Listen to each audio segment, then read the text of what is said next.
ഏറെ നാളത്തെ പ്രാർത്ഥനകൾക്കും കാത്തിരിപ്പിനും വിരാമമിട്ടുകൊണ്ട് ആ സുദിനം വന്നെത്തിയിരിക്കുന്നു. അനഘയുടെയും സിദ്ധാർത്ഥിൻ്റെയും വിവാഹം പ്രണയം സാഫല്യമാകുന്ന നിമിഷത്തിൻ്റെ ധന്യത ആ വീടാകെ നിറഞ്ഞു നിൽക്കുന്നുണ്ടായിരുന്നു. ചുവപ്പ് നിറത്തിലുള്ള കാഞ്ചീപുരം സാരിയിൽ ആഭരണങ്ങളാൽ അലങ്കൃതയായി അനഘൊരു ദേവതയെപ്പോലെ തിളങ്ങി നിന്നു. കണ്ണാടിയിൽ നോക്കി നിൽക്കുന്ന തൻ്റെ മകളെ കണ്ടപ്പോൾ സാവിത്രിയമ്മയുടെ കണ്ണുകൾ അറിയാതെ നിറഞ്ഞുപോയി. എൻ്റെ മോൾ സുന്ദരിയായിട്ടുണ്ട്, സാവിത്രിയമ്മ വാത്സല്യത്തോടെ പറഞ്ഞു. എന്നിട്ട് തൻ്റെ കണ്ണിൻ കോണിൽ നിന്നും അല്പം കരിമഷിയെടുത്ത് അനഘയുടെ ചെവിക്ക് പിന്നിലായി ഒരു കുറി തൊട്ടുകൊടുത്തു. ആരുടെയും കണ്ണ് തട്ടാതിരിക്കട്ടെ എൻ്റെ കുട്ടിക്ക്. അതൊരു അമ്മയുടെ പ്രാർത്ഥനയായിരുന്നു. തൻ്റെ മകളുടെ വലിയൊരു ആഗ്രഹമാണ് ഇന്ന് സഫലമാകുന്നത്. സാവിത്രിയമ്മ മനസ്സിൽ ആൾത്തറയിലുള്ള കണ്ണനെ ധ്യാനിച്ച് നന്ദി പറഞ്ഞു. പെട്ടെന്നാണ് കുറുമ്പുകാരിയായ ആര്യ ഫോണുമായി അങ്ങോട്ട് വന്നത്. ചേച്ചി, നിനക്കൊരു ഫോൺ, 5 മിനിറ്റിന് കക്ഷി ഇവിടെ എത്തും കേട്ടോ. കണ്ണുറുക്കി ചിരിച്ചുകൊണ്ട് ആര്യ ഫോൺ നീട്ട്. മറുഭാഗത്ത് വീഡിയോ കോൾ സിദ്ധാർത്ഥാണ്. തൻ്റെ പ്രാണേശ്വരിയെ വിവാഹവേഷത്തിൽ കാണാനുള്ള വെമ്പലിലാണവൻ. സ്ക്രീനിൽ തെളിഞ്ഞ അനഘയുടെ രൂപം കണ്ട് അവനൊരു നിമിഷം നോക്കി നിന്നുപോയി. തൻ്റെ മുടിയിലെ മുല്ലപ്പൂ ഒതുക്കി വെച്ചുകൊണ്ട് അനഘ മെല്ലെ ചോദിച്ചു, എങ്ങനെയുണ്ട് എന്നെ കാണാൻ, എങ്ങനെയുണ്ട്? കൊള്ളില്ല, ഒട്ടും ആലോചിക്കാതെ കുസൃതിയോടെ സിദ്ധാർത്ഥ് മറുപടി പറഞ്ഞു. അത് കേട്ടതും അനഘയുടെ മുഖം പാടി. അവൾ പരിഭവത്തോടെ മുഖം വീർപ്പിച്ചു. അത് കണ്ടതും സിദ്ധാർത്ഥിൻ്റെ സ്വരത്തിൽ പ്രണയം നിറഞ്ഞു. സുന്ദരിയായിട്ടുണ്ട് എൻ്റെ അനഘ, ശരിക്കും ഒരു ദേവത പോലെയുണ്ട്. അവൻ്റെ വാക്കുകൾ കേട്ടതും അനഘയുടെ കവളുകൾ നാണത്താൽ തുടുത്തു. എങ്കിലും ഉള്ളിലെ വെപ്രാളം മാറുന്നുണ്ടായിരുന്നില്ല അവളുടെ. താൻ അനഘയെ കണ്ട നാൾ മുതൽ ആഗ്രഹിച്ച അതേ രൂപം, അതേ വേഷത്തിൽ അവളിപ്പോൾ തൻ്റെ വധുവായി മുന്നിൽ നിൽക്കുന്നത് അവനൊരു നിമിഷം ഓർത്തുപോയി. അവളെ കണ്ടപ്പോൾ എനിക്കെന്തോ ഒരു ടെൻഷൻ പോലെ, ഒരു പേടി. അവൾ പതുക്കെ അവനോട് പറഞ്ഞു. അതൊക്കെ അങ്ങ് മണ്ഡപത്തിലെത്തുമ്പോൾ മാറിക്കോളും പെണ്ണെ. അവൻ അവളെ വീണ്ടും കളിയാക്കി ചിരിച്ചുകൊണ്ട് പറഞ്ഞു. ആ സമയത്താണ് സാവിത്രിയമ്മ മുറിയിലേക്ക് വന്ന് വിളിച്ചത്. മോളെ, അവർക്ക് ഓഡിറ്റോറിയത്തിലെത്തി, നമുക്ക് വേഗം ഇറങ്ങണം. വൈദേഹിമോളും കൂട്ടരും ഇപ്പോൾ അവിടെ എത്തിയിട്ടുണ്ടെന്ന് അംബികാമ്മ എന്നോട് പറഞ്ഞു. ദാ വരുന്നു അമ്മേ. അനഘ സിദ്ധാർത്ഥിനോട് ഫോൺ വെച്ചു. മുറി തുറന്ന് പുറത്തേക്ക് ഇറങ്ങുമ്പോൾ അവളുടെ ഉള്ളിൽ പുതിയൊരു ജീവിതത്തിലേക്കുള്ള ചുവടുവയ്പ്പിൻ്റെ സന്തോഷവും നേരിയ പരിഭ്രമവും അലതല്ലുന്നുണ്ടായിരുന്നു. താൻ ഇതുവരെ കണ്ട നിമിഷം, തൻ്റെ പ്രാണേശ്വരനുമായുള്ള വിവാഹം. അവൾ അതെല്ലാം ഓർത്ത് നാണത്താൽ പൂത്തുലഞ്ഞുപോയി. എൻ്റെ ഫോൺ ഇതെവിടെ പോയി? രുദ്രൻ പരിഭ്രമത്തോടെ തൻ്റെ ഷെർവാണിയുടെ പോക്കറ്റിൽ തപ്പി നോക്കി. അപ്പോഴാണ് അവന് ഓർമ്മ വന്നത്. ഡ്രസ്സിംഗ് റൂമിൽ കൈമൾ സാറിൻ്റെ കോൾ വന്നപ്പോൾ ഫോൺ അവിടെ കണ്ണാടിക്ക് മുന്നിലുള്ള റാക്കിൽ വെച്ച കാര്യം. പിന്നീട് സിദ്ധാർത്ഥ് പൂജാരി വന്ന വിവരം പറയാനുള്ള തിരക്കിൽ ഫോൺ അവിടെ തന്നെ വെച്ച് മറന്നുപോയി. വേഗത്തിൽ അവൻ ഡ്രസ്സിംഗ് റൂമിലേക്ക് കയറി. പക്ഷെ വാതിൽ തുറന്ന രുദ്രൻ ഒരു നിമിഷം തറഞ്ഞു നിന്നുപോയി. അവൻ്റെ കണ്ണുകൾ വിടർന്നു. മുന്നിൽ പിങ്ക് നിറത്തിൽ കാഞ്ചീപുരം സാരിൽ അതീവ സുന്ദരിയായി വൈദേഹി നിൽക്കുന്നു. കണ്ണാടിക്ക് മുന്നിൽ തൻ്റെ നെക്ലസ് ശരിയാക്കിയിരുന്നു അവൾ. രുദ്രൻ്റെ സമീപത്തിൽ അവൾ മെല്ലെ തലയുയർത്തി അവനെ ഒന്ന് നോക്കി. ആ നോട്ടത്തിൽ ഒരു വധുവിൻ്റെ ലജ്ജയും വരാനിരിക്കുന്ന ജീവിതത്തെക്കുറിച്ചുള്ള പ്രതീക്ഷയും ചെറിയൊരു ആകാംക്ഷയും അവളുടെ കണ്ണുകളിൽ അപ്പോഴും നീലിച്ചിരുന്നു. മൂക്കുത്തിയുടെ തിളക്കവും കാതിലെ ജിമിക്കുകളും നെറ്റിപ്പട്ടത്തെ അനുസ്മരിക്കുന്ന നെറ്റിച്ചുട്ടിയും അവളുടെ വധുസങ്കല്പത്തിന് പൂർണ്ണത നൽകി. മുടി ഭംഗിയായി കെട്ടിവെച്ച് അതിൽ മുല്ലപ്പൂക്കൾ ചൂടിയിരുന്നു.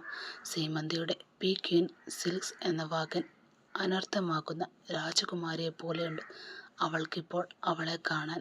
രുദ്രൻ സ്വയം മറന്ന് അവളെ തന്നെ നോക്കി നിന്നുപോയി. അല്പനിമിഷം അവളുടെ ആ പിടയ്ക്കുന്ന കണ്ണുകളിലേക്ക് അവൻ്റെ മനസ്സിൽ പ്രണയത്തിൻ്റെ വേലിയേറ്റമുണ്ടാക്കി.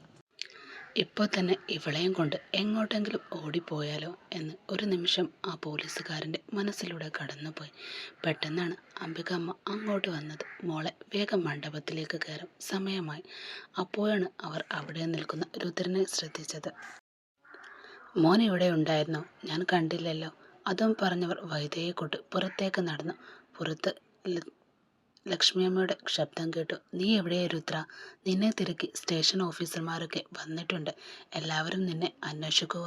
ദാ വരുന്ന അമ്മേ. അമ്മയെ നോക്കി മറുപടി പറയുമ്പോഴും രുദ്രൻ വൈദേഹിയൊന്ന് നോക്കുക പോലും ചെയ്തില്ല. അവൻ വേഗത്തിൽ അവിടെ നിന്നും നടന്നു നീങ്ങി. വൈദേഹിയുടെ ഉള്ളിൽ സങ്കടം ഇരച്ചു കയറി. ഒന്ന് നന്നായിട്ടുണ്ടെന്ന് പറഞ്ഞാൽ ആ IPS ഓഫീസറുടെ വായിന്ന് മുത്തുകൊഴിഞ്ഞു പോകുന്നില്ലല്ലോ. അവൾ പരിഭവത്തോടെ ഓർത്തു. അവൻ്റെ അവഗണന അവളുടെ കുഞ്ഞു മനസ്സിനെ വല്ലാതെ നോവിച്ചു പോയി. ഓഡിറ്റോറിയം ഒരു സ്വർഗ്ഗപൂരി കണക്കെ ഒരുങ്ങി നിൽക്കുകയാണ്. വെളുത്ത മുല്ലപ്പൂക്കളും ചുവന്ന റോസാതിലങ്ങളും കോർത്തിണക്കിയ തോരണങ്ങൾ പന്തലുടനീളം സുഗന്ധം പരത്തി. മണ്ഡപത്തിൻ്റെ ഓരോ തൂണിലും സ്വർണ്ണ നിറത്തിലുള്ള പട്ടുമെത്തകൾ ചുറ്റിയിരിക്കുന്നു. മധ്യഭാഗത്തായി അലങ്കരിച്ച വലിയ നിലവിളക്കിൽ 5 തിരികളും തെളിഞ്ഞ് കത്തുന്നുണ്ടായിരുന്നു. ആ ദീപ്തിയിൽ മണ്ഡപമാകെ ഒരു വൈദിക പ്രഭ പടർന്നു. പശ്ചാത്തലത്തിൻ്റെ നാദസ്വരത്തിൽ അകമ്പടിയോടെ ഒഴുകിയെത്തുന്ന പഞ്ചരത്ന കീർത്തനം അന്തരീക്ഷത്തിന് ഒരു വല്ലാത്ത കുളിർമ നൽകി. മണ്ഡപത്തിൽ സിദ്ധാർത്ഥും രുദ്രനും ഇരിക്കുന്നുണ്ടായിരുന്നു. സിദ്ധാർത്ഥിൻ്റെ മുഖത്ത് തൻ്റെ പ്രണയിനിയെ ജീവിത പങ്കാളിയെ സ്വീകരിക്കുന്നതിൻ്റെ ധന്യതയും രുദ്രൻ്റെ ഗൗരവമേറിയ മുഖത്ത് വൈദേഹിയോടുള്ള ഒളിപ്പിച്ചു വെച്ച അനുരാഗവും നീലിക്കുന്നുണ്ടായിരുന്നു. പെട്ടെന്നാണ് എല്ലാവരുടെയും കണ്ണുകൾ കവാടത്തിലേക്ക് നീങ്ങിയത്. ക്യാമറ കണ്ണുകൾ മിന്നിമറിഞ്ഞു. പട്ടുസാരിയുടെ മർമ്മരവും കിലുങ്ങുന്ന ആഭരണങ്ങളുമായി അനഘയും വൈദേഹിയും മണ്ഡപത്തിലേക്ക് നടന്നു വരുന്നു. അവരുടെ പിന്നാലായി തോഴിമാരുടെ ഒരു വലിയ നിര തന്നെയുണ്ട്. കയ്യിൽ പൂത്താലവും അഷ്ടമംഗല്യവുമായി നീങ്ങുന്ന ആ പെൺകുട്ടികൾ ഒരു സിനിമയിലെ ദൃശ്യം പോലെ മനോഹരമായി. ചുവന്ന കാഞ്ചീപുരത്തിൻ്റെ തിളക്കത്തിൽ അനഘ ഒരു ശില്പം പോലെ സുന്ദരിയായി.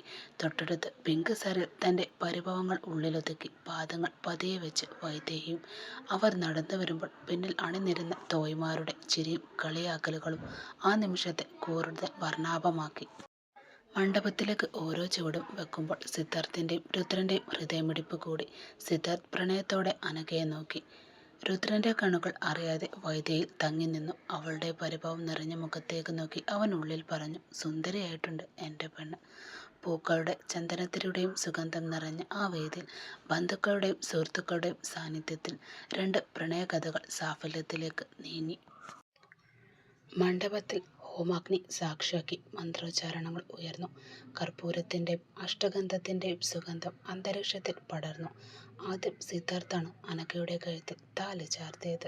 ആ നിമിഷം സകല നിയന്ത്രണങ്ങളും വിട്ട് അവൻ തൻ്റെ പ്രിയതമയുടെ നെറ്റിൽ ഒരു മൃദുല ചുംബനം നൽകി. ഇതുവരെ കാത്തുനിന്ന പ്രണയം, തൻ്റെ പ്രാണൻ, തൻ്റെ തുളസിക്കതിർ.